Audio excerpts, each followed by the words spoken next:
Wabarakatuh. Kami dari kelompok 11 yang beranggotakan saya sendiri, Nabila Nurhaliza, dan Raka Zafran Ifanda akan menjelaskan materi analisis arus kas untuk memenuhi kewajiban tugas akhir pada mata kuliah analisis laporan keuangan.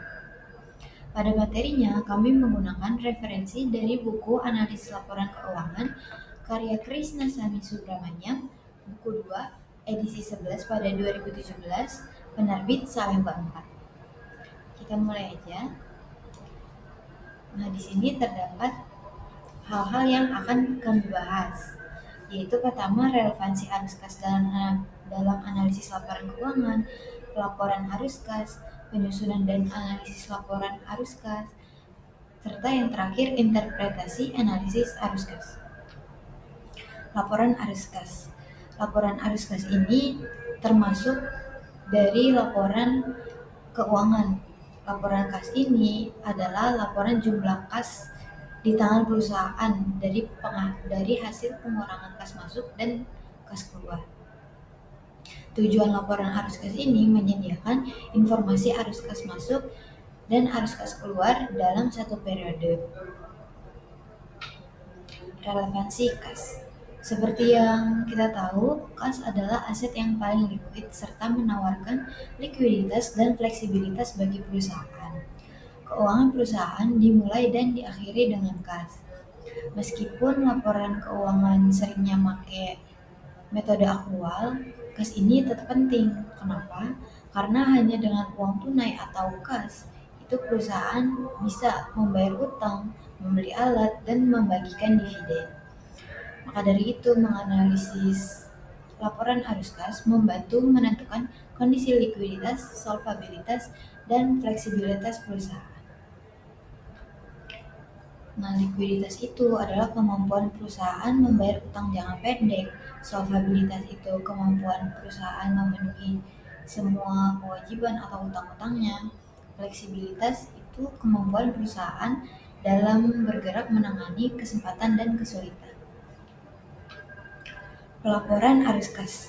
Seperti yang kita tahu, dalam arus kas terbagi menjadi 3 aktivitas, yaitu aktivitas operasi yang berkaitan dengan utang, piutang, dan beban, aktivitas investasi yang melibatkan penjualan dan pembelian aset-aset perusahaan, serta aktivitas pendanaan, yaitu cara mendistribusikan dan menarik dana untuk mendukung aktivitas usaha seperti perolehan pinjaman dan pelunasan dana dengan obligasi, dividen, dan bunga.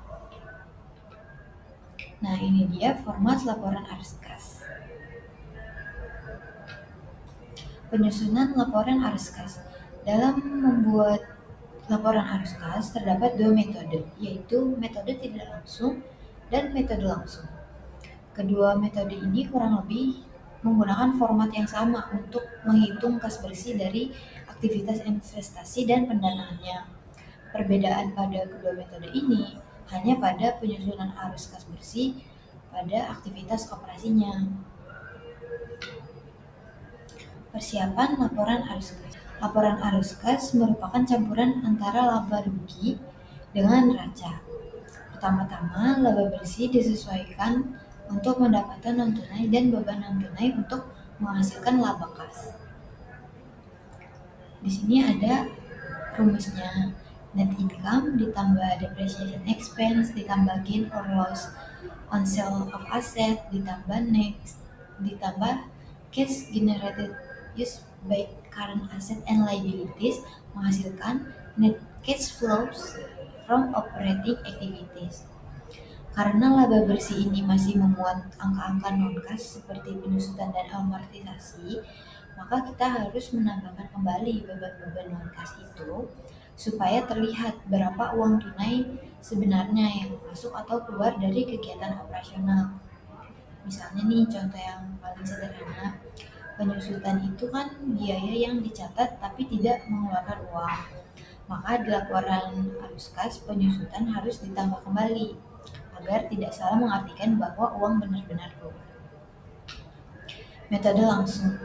Metode langsung melaporkan penerimaan kas kotor dan pengeluaran kas kotor terkait dengan operasi. pada dasarnya menyesuaikan setiap pos laba rugi dari accrual basis menjadi cash basis.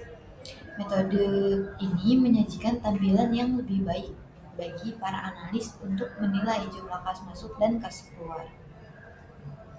Namun karena tingginya biaya implementasi metode langsung, pembuat keputusan akhirnya memutuskan untuk hanya menyarankan metode langsung dan memperbolehkan metode tidak langsung. Mengubah metode tidak langsung menjadi metode langsung. Untuk mendapatkan laporan arus kas metode tidak langsung, itu kan kebanyakan dari net income, dari laporan laba rugi, yang otomatis semua transaksi-transaksi operasional, baik yang tunai maupun non-tunai, itu masuk. Maka dari itu dilakukan penyesuaian rekonsiliasi. Dua hal yang dibutuhkan untuk mengubah laporan arus kas metode tidak langsung menjadi metode langsung, yaitu laporan laba rugi dan neraca komparatif. Di sini terdapat contoh dari Growth Corporation, neraca komparatif dan laporan laba ruginya. Nah, berikut caranya. Contoh cara mengubah metode tidak langsung menjadi metode langsung.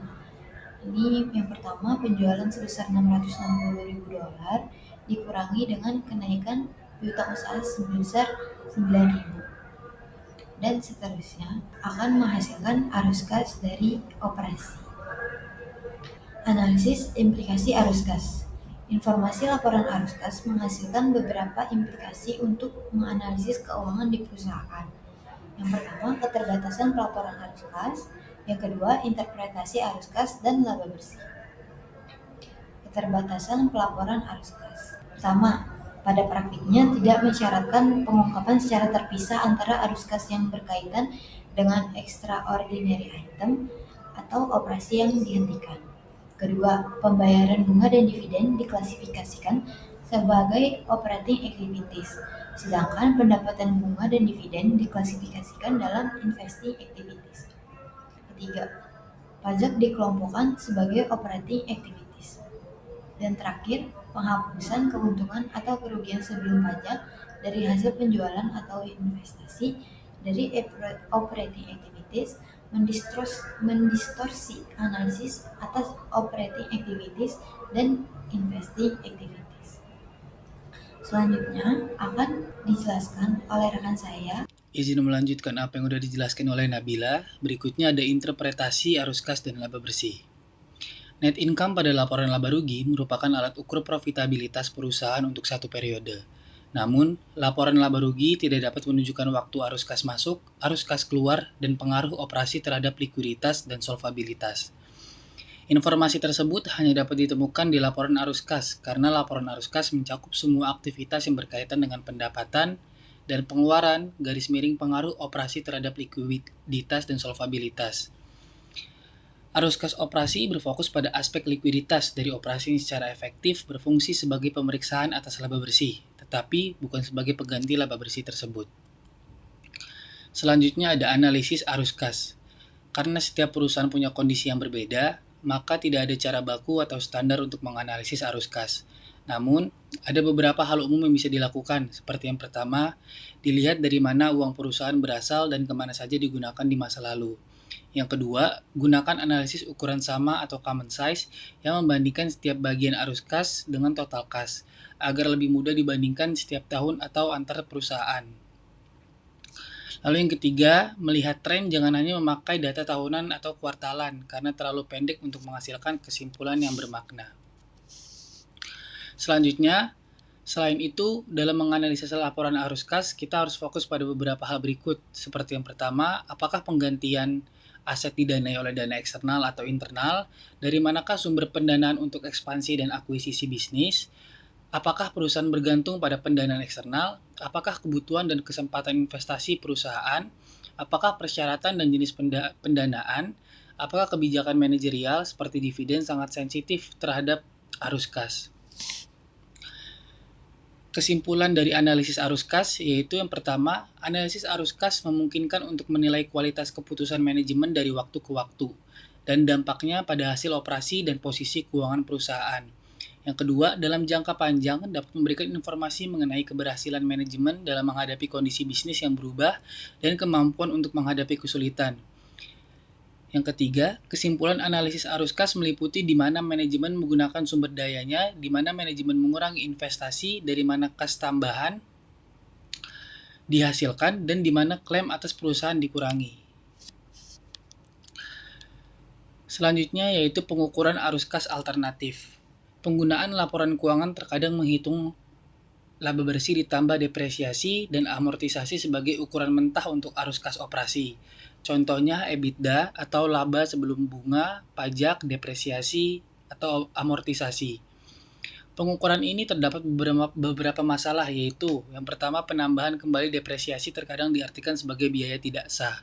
Yang kedua, penambahan kembali depresiasi menunjukkan bahwa ada kas yang dikeluarkan untuk mengganti aset jangka panjang.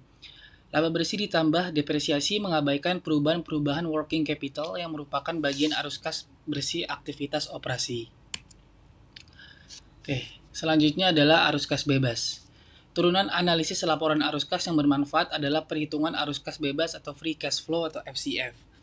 Perhitungannya yaitu arus kas dari operasi, kurang pengeluaran modal bersih untuk mempertahankan kapasitas produksi, kurang dividen saham preferen dan saham biasa atau assuming payout policy sama dengan arus kas bebas. Definisi lain yang digunakan dalam konsep serupa yaitu FCF sama dengan net operating after tax dikurang perubahan net operating assets. Selanjutnya ada arus kas sebagai validasi. Laporan arus kas berguna untuk memprediksi hasil operasi berdasarkan kapasitas produksi yang dimiliki dan direncanakan. Laporan arus kas merupakan jembatan penting antara laporan laba rugi dengan neraca. Lebih lanjut, laporan arus kas memberikan petunjuk penting tentang, yaitu yang pertama, kelayakan pendanaan pengeluaran modal, yang kedua, sumber kas dalam pendanaan ekspansi, yang ketiga, ketergantungan pada pendanaan eksternal, yang keempat, kebijakan dividen di masa depan, yang kelima, kemampuan untuk memenuhi persyaratan ulang, yang keenam, fleksibilitas keuangan menghadapi kebutuhan dan kesempatan yang tidak diantisipasi. Yang ketujuh, ada kualitas laba rugi. Dan yang kedelapan, ada praktik keuangan oleh manajemen. Selanjutnya ada rasio arus kas khusus. Rasio kecukupan arus kas. Rasio kecukupan arus kas atau cash flow adequacy ratio merupakan ukuran kemampuan perusahaan untuk menghasilkan kas dari operasi yang cukup untuk menutupi pengeluaran modal, investasi dalam persediaan, dan dividen tunai.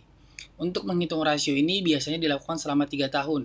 Rasio ini mencerminkan efek pada inflasi untuk kebutuhan pendanaan perusahaan.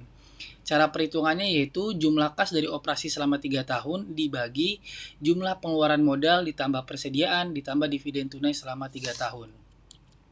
Yang terakhir ada rasio reinvestasi kas, yaitu atau cash reinvestment ratio, merupakan ukuran atas persentase investasi dalam aset yang mencerminkan kas operasi yang ditahan dan diinvestasikan kembali dalam perusahaan untuk mengganti aset dan pertumbuhan operasi.